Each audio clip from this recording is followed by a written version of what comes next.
модари матбуоти тоҷик, инбаҳои қаҳрамони Тоҷикистон, асосгузори адабиёти муосири тоҷик устод Садриддин Айнӣ аст, ки ба ҷумҳурияти имрӯз дода. Пас ҳамин кофист, ки рисолати як рӯзнома ба ҳайси таърихномаи як миллати бузург эътирофу пазируфта шавад. Рӯзномае ки 97 сол дорад. Рӯзномае ки аз қалами алломаҳои миллат сабзидаву то ба умқи фарҳанги миллӣ реша давондааст ва имрӯз меваҳои шаҳрбораш коми ин миллати кӯҳанбунёдро ширин мекунад. Нахустшумораи ҷумҳурият 15 марти соли 1925 бо номи Иди Тоҷик нашр шуда, дар ҳаёти сиёсии ҷумҳурии навтаъсиси Тоҷикистон рӯйдоди муҳими таърихӣ гардид. оғоз аз шумораи дуюм бо назардошти он ки тоҷикон воқеан ба бедории сиёсӣ ниёз доштанд, рӯзнома номи Бедории тоҷикро гирифт. чун ин рисолати худро дар охири солҳои 20 сарбаландона иҷро кард, ба он дар соли 1928 унвони Тоҷикистони сурх дода шуд. аз 1 январи соли 1955 бо исми Тоҷикистони Советӣ мунтазам интишор мешавад.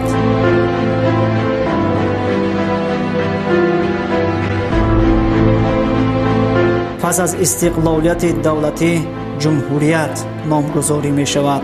истиқлолият ба рӯзнома ва кормандони он болопар бахшид. бо вуҷуди бесомониҳои солҳои аввали соҳибистиқлолӣ, он ба ормонҳои миллӣ содиқ монда, аз манфиатҳои давлати тозабунёди хеш дифоъ менамуд. дар ҳаёти фарҳангии кишварамон озмунҳои нашрияи расмии ҷумҳурии Тоҷикистон, рӯзномаи ҷумҳурият падидаи нав ба ҳисоб мераванд.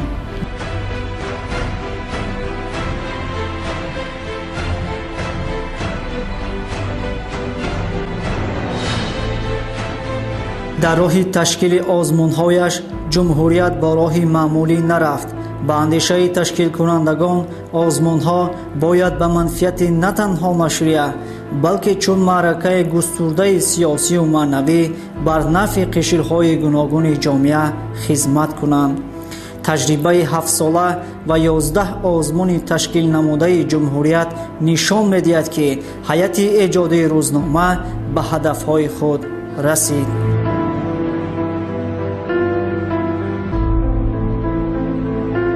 нахустин озмуни рӯзнома ба хотири гиромидошти журналист ва шоири шинохтаи тоҷик Ғоиб Сафарзода дар ҳамкорӣ бо мақомоти иҷроияи маҳаллии ҳокимияти давлатии ноҳияи восеъ ташкил гардид. мақсад аз баргузор намудани озмун тараннуми дастовардҳои кишварамон дар тӯли 25 соли соҳибистиқлолии он ва инъикоси воқеии вазъи кунунии соҳаҳои мухталиф буд. соли 2016 озмуни хеле бонуфуз ва таърихӣ ба хотири шоир, рӯзноманигори шаҳиди тоҷик Ғоиб Сафарзода доир гардида буд.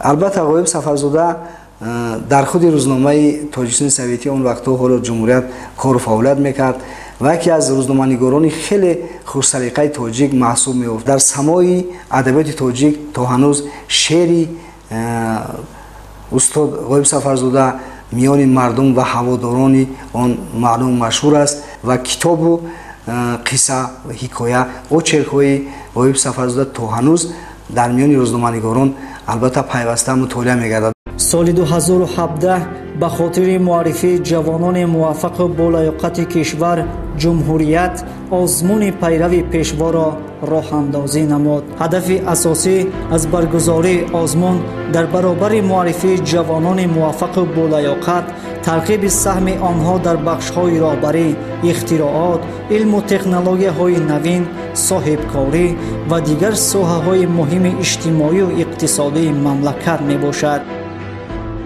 озмуни пайрави пешво яке аз озмунҳои хеле бошукӯҳи рӯзнома буд, ки пайравони пешвои муаззами миллат, хусусан чеҳраҳои ҷавон, ки барои давлату миллат ва пешрафти ҷомеа хизматҳои софдилона карданд, муаррифӣ гардиданд.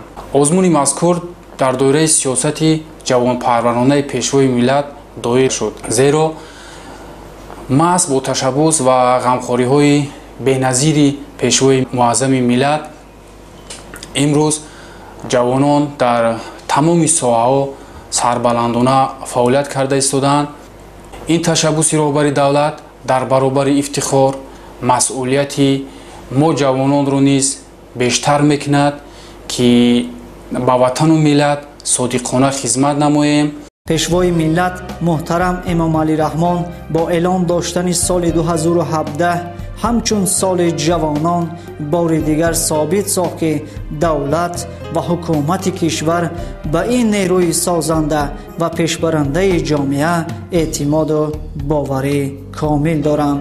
аз ҳама муҳим дар зимни офаридани портрети як гурӯҳ ҷавонони лаёқатманд чеҳраи кулли ҷавонони кишвар низ офарида шуд ки ба давлату миллати худ содиқона хизмат намуданро рисолати асосии шаҳрвандӣ ва қарзи фарзандӣ мешуморанд.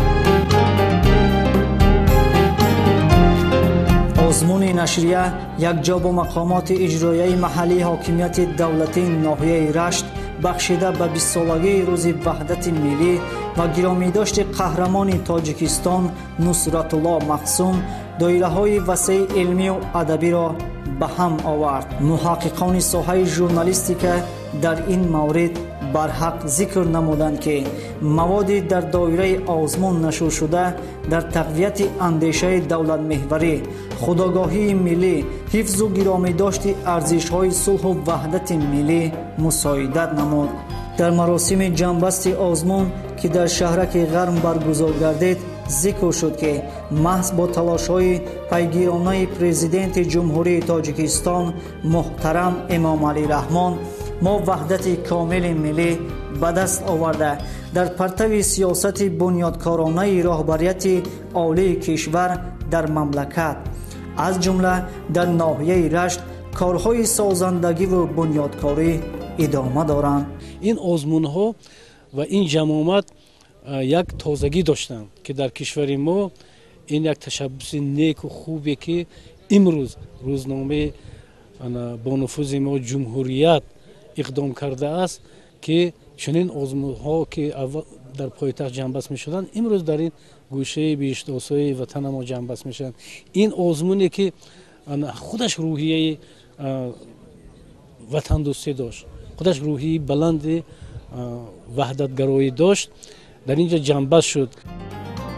бо шукӯҳу шаҳомати хоса таҷлил шудани рӯзи забони давлатии ҷумҳурии Тоҷикистон аз мақоми воло доштани он дар фарҳангу тамаддуни миллатамон гувоҳӣ медиҳад. инро дар маросими бошукӯҳи ҷамъбасти озмуни рӯзномаи ҷумҳурият якҷо бо мақомоти иҷроияи маҳаллии ҳокимияти давлатии ноҳияи айнӣ ки соли 2017 ба хотири гиромидошти рӯзи забони давлатӣ ва қаҳрамони Тоҷикистон Садриддин Айнӣ эълон шуда буд дидем.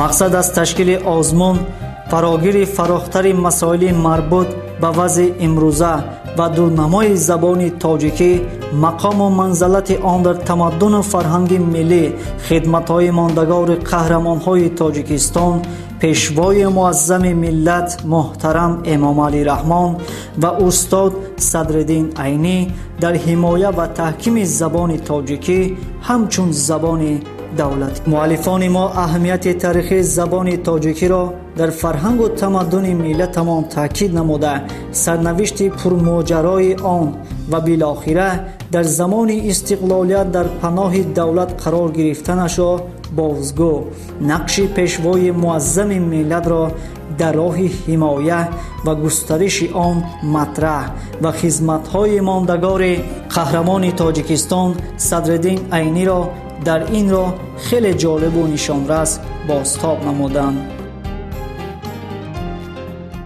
шахсиятҳои бузурги таърихӣ низ дар пойдорӣ, дар ривоҷон, дар ҳифзи асолати он саъю кӯшиши бисёре ба харҷ доданд. маҳсан хидматҳои асосгузори адабиёти навини мо, қаҳрамони Тоҷикистон устод Садриддин Айнӣ хидмат ва заҳматҳое кард ки он барои таърих на танҳо мондагор аст, балки барои дигарон як дарси ибрат ба шумор меравад. ва мавқеи Садриддин Айнӣ дар محافظت و پایداری و پاکیزگی زبان بی‌سابقه است. ҷанбасти озмуни дигари рӯзнома якҷо бо мақомоти иҷроияи ҳокимияти давлатии вилояти Суғд ва ноҳияи Бобоҷон Ғафуров бахшида ба 21-солагии рӯзи ваҳдати миллӣ ва гиромидошти қаҳрамони Тоҷикистон Бобоҷон Ғафуров бошад. дар қасри Арбоб ба тантанаи ҳақиқии ваҳдату якдилӣ, худогоҳӣ ва бедории миллӣ табдил ёфт. дар толоре ки пас аз суханҳои таърихии асосгузори сулҳу ваҳдати миллӣ, пешвои миллат, президенти ҷумҳурии Тоҷикистон муҳтарам Эмомалӣ Раҳмон «Ман ба шумо сулҳ меорам» кафкӯбии бардавоми умедворон ба сақф печида буд. баргузор шудани ҷанбасти озмуни ҷумҳурият дорои ҳикмати ба худ хос аст. ин қаср барои ваҳдати миллат аз оғоз хизмат кардааст ва дар оянда хизмат хоҳад кард.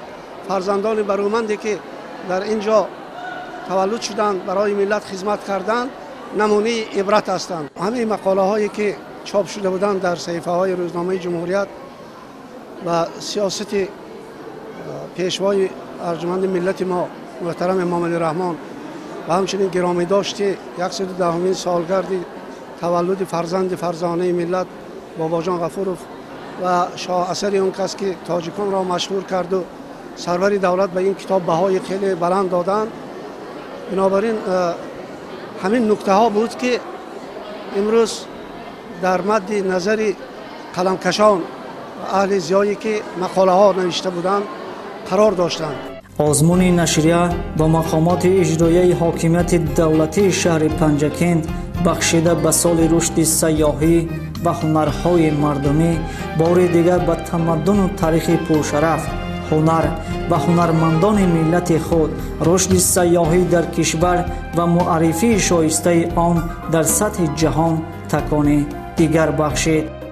барои ман ҷолиби ин аст ки ҳар озмуни ҷумҳурият як ҳадафи баланди миллиро пайгирӣ мекунад ва ин озмунҳо танҳо барои тарғиби ҷумҳурият нест. ин озмунҳо озмунҳое ҳастанд барои он ки дар натиҷаи онҳо пажӯҳишҳои зиёде дар соҳаи илм, фарҳанг, маърифат ба вуҷуд омаданд.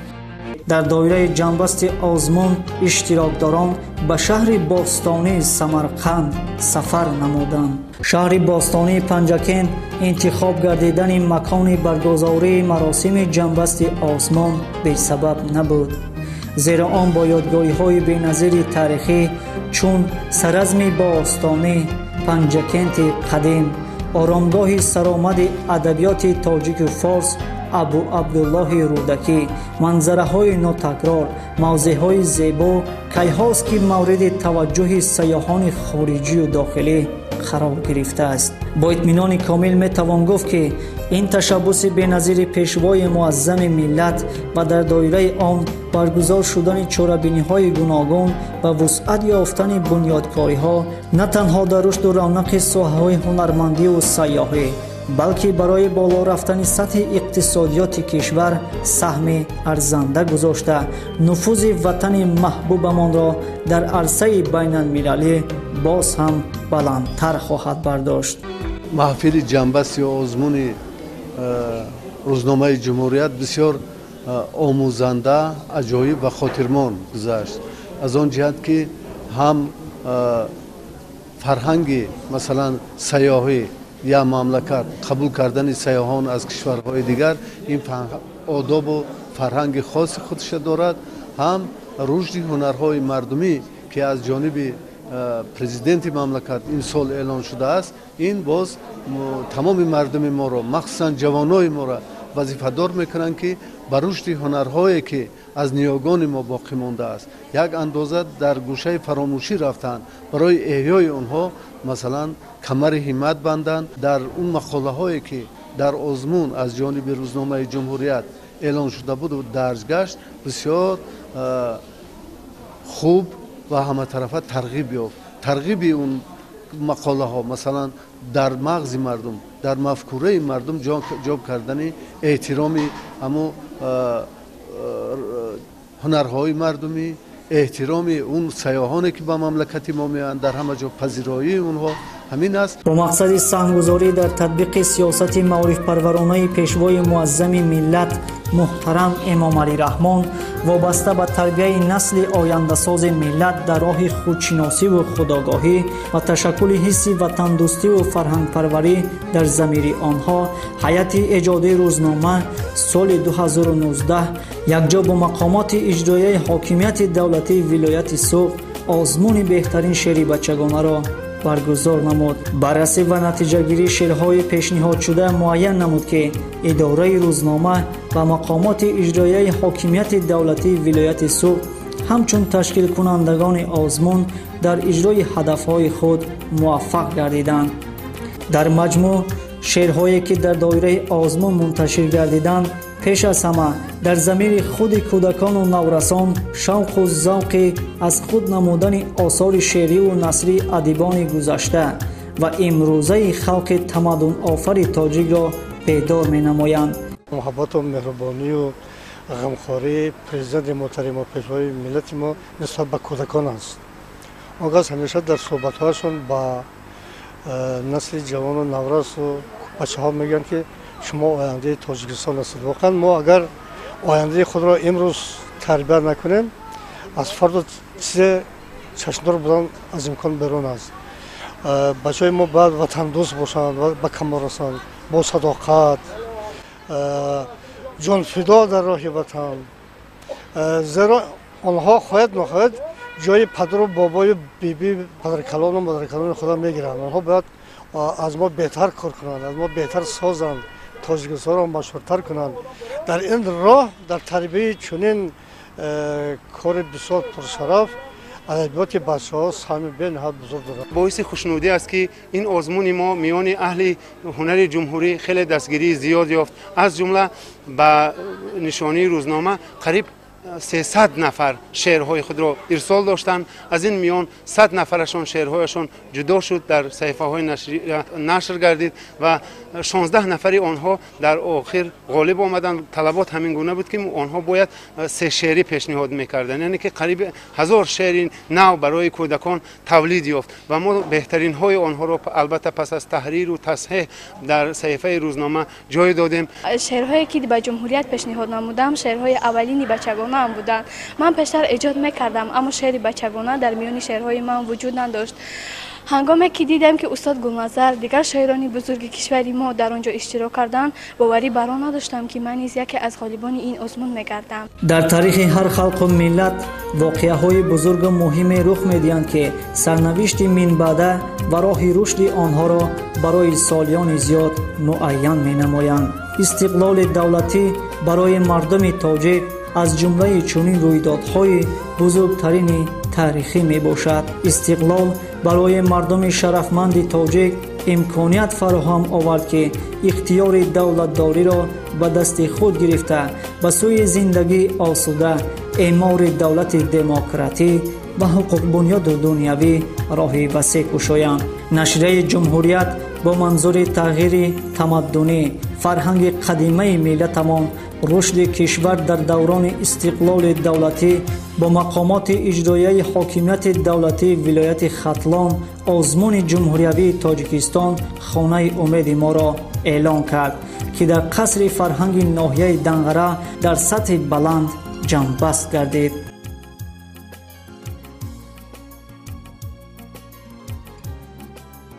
چنین آزمون ها برای نسل آینده و برای نسل امروزه تنها منفعت بخش است. چنین آزمون ها بسیار بودند اما اسلوب و طرزی که طول 4-5 سال آخر راه اندازی نمودن این در تاریخ مطبوعات تاجیک دیده نمیشد. با تشکیل دادن یا تأسیس آزمون هایی که در دوام 4 سال آخر با حکومت های ناحیه واسع عینی، شهر پنجکین، شهر باباجان غفور و حکومت ولایت سوخت برگزار گردید، تعداد زیادی خوانندگان و شاعران و نویسندگان و پوبلیسیستان معروف تاجیکستان شرکت ورزیدند که این هم مرتبه روزنامه جمهوریت را و هم مرتبه پوبلیسیستیکا و هم گرامی داشت شخصیت های بزرگ تاجیک را بار دیگر معروف گرداندند. ба озмун дар ду бахш назм ва публitsистика беш аз 300 матлаб дар қолабҳои мухталифи шеърӣ ва журналистию публitsистӣ ворид гардида беш аз 100 шеъри 30 муаллиф ва 70 матлаби олимон адибон ва публитсистону журналистони шинохтаи кишвар рӯи чопро диданд. мардуми мо мардуми шеърдон, мардуме ки ба адабиёт шавқу ҳаваси беандоза дорад, ҳатман аз ин шеърҳо истифодаи маънавӣ мебаранд. гап дар бораи он аст ки ин шеърҳои шоирон, ин суханҳои мавзун дар барангехтани эҳсоси ватанхоҳонаи ҳаммиллатони мо кӯмак мекунад. маросими ҷанбасти озмуни навбатии рӯзномаи ҷумҳурият якҷо бо мақомоти иҷроияи ҳокимияти давлатии шаҳрҳои ҳисор, турсунзода ва ноҳияи шаҳри нав бахшида ба ҷашни 30-солагии истиқлоли давлатии ҷумҳурии Тоҷикистон ва ба хотири гиромидошти 110-умин солгарди қаҳрамони Тоҷикистон, фарзанди барӯманди миллат устод Мирзо Турсунзода ба ҷашни ваҳдату ҳамдиливу ҳамгироӣ табдил ёфт. ҳама аз сулҳу дӯстӣ ва муҳаббати бепоёни меҳан ки ормони ҳамешагии шоири сулҳҷӯву озодихоҳ буд, ёдрас шудаву номаш ба некӣ зикр мекарданд.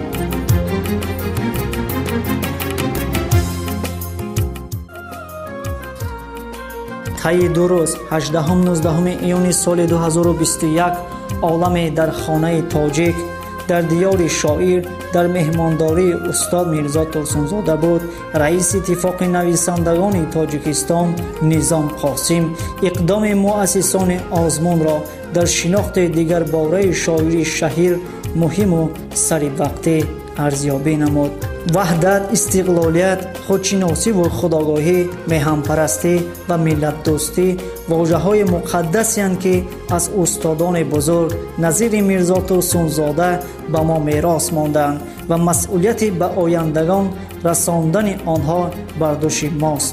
ҷашне ки рӯзномаи ҷумҳурият ба ифтихори 110-солагии шоири маъруф баргузор кард, яке аз рукунҳои меросдорӣ ва бузургдошти муқаддасоти миллист. маросими ҷанбасти озмун дар кохи дӯстии шаҳри Турсунзода бо шукӯҳу ҷалоли хоса доир гашт. واقعا هم خیلی اقدامی نجیب و خیلی اقدامی سریوقتی است که ما بزرگان خودمان را یاد کنیم و روزنامه جمهوریت خیلی کار خیر و کار سریوقتی انجام داد با برگزار کردن این آزمون. یک بار دیگر یاد قهرمان جمهوری تاجیکستان استاد میرزا تورسونزاده را گرامی داشت و در برابر این سهم گذاشت در اتحاد و سرجمعی اهل فرهنگ، علم، اهل روزنامه‌نگاران و در برابر این با دوستی ما چنانه که می‌دانیم در همین آزمون از جمهوری ازبکستان، افغانستان، تاجیکستان از تمام مناطق تاجیکستان اشتراک کردند و در عرفه جشن وحدت ملی واقعا هم به روزنامه جمهوریت دست داد که یک بار دیگر همین کار و پیکار میرزا تورسونزاده را ادامه دهد و مردم را به اتحاد و وحدت و همدلی پیوند سازد. سپس غالبان آزمون مذکور که از 15 مارت تا 15 ایون سال جاری ادامه یافته با عبور کردن مرزهای تاجیکستان در مدت کوتاه خصوصیت بین المللی کسب نمود معین گشتند.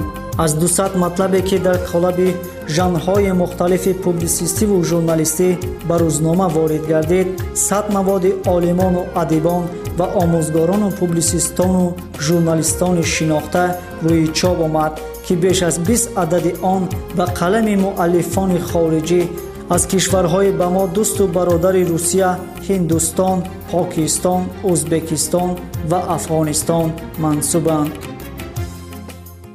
من چون شنیدم آزمون اعلان شد، بخشیده به بزرگداشت و صافی صلح شخصیت ناتکرار قهرمان تاجیکستان میرزا تورسونزاده دوست داشته ترین ما، حتما شتافتم که اشتراک کنم، بی بهره نمانم و با مقاله جایگاه میرزا تورسونزاده در ازبکستان اشتراک کردم هستم و خبرم رسید که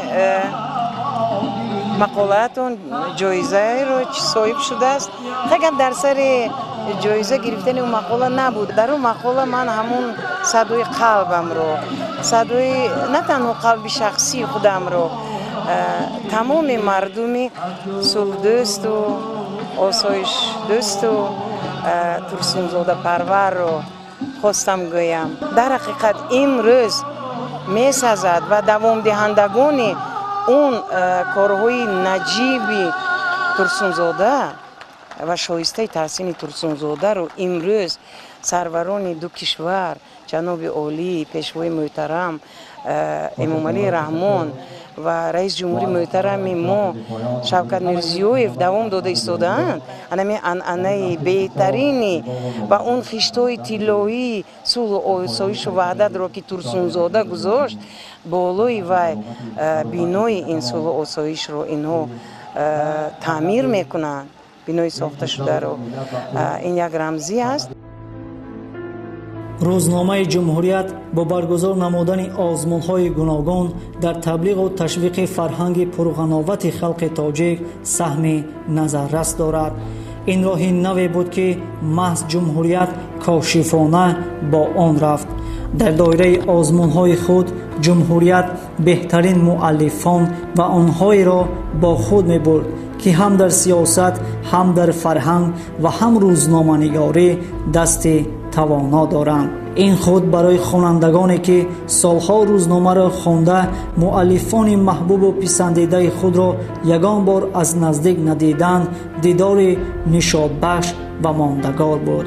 озмунҳои навоваронаю густурдаи ҷумҳурият гардиши куллии сифатӣ ва маънавӣ дар журналистикаи ватанианд. ин сароғози боз як лоиҳаи вижаи рӯзнома аст баҳри бо сухани воло ва созанда бо халқу ватани худ беш аз пеш решапайванд гардидан. ин аст рисолати як рӯзнома, рӯзномае ки ба имрӯзу ояндаи ин миллат ва ин сарзамини аҷдодӣ на танҳо бетафовут нест, балки ҳам марому ҳам тақдир аст. рӯзномае ки мактаб аст, мактаби тарбияи эҳсоси ватансозӣ. ва ин ҳама албатта аз дастуру раҳнамоии асосгузори сулҳу ваҳдати миллӣ пешвои миллат муҳтарам Эмомалӣ Раҳмон манша мегирад. бахусус дар пешниҳоду баргузории озмунҳои созанда муассисони рӯзнома президенти ҷумҳурии Тоҷикистон ва ҳукумати ҷумҳурии Тоҷикистон саҳми асосӣ доранд.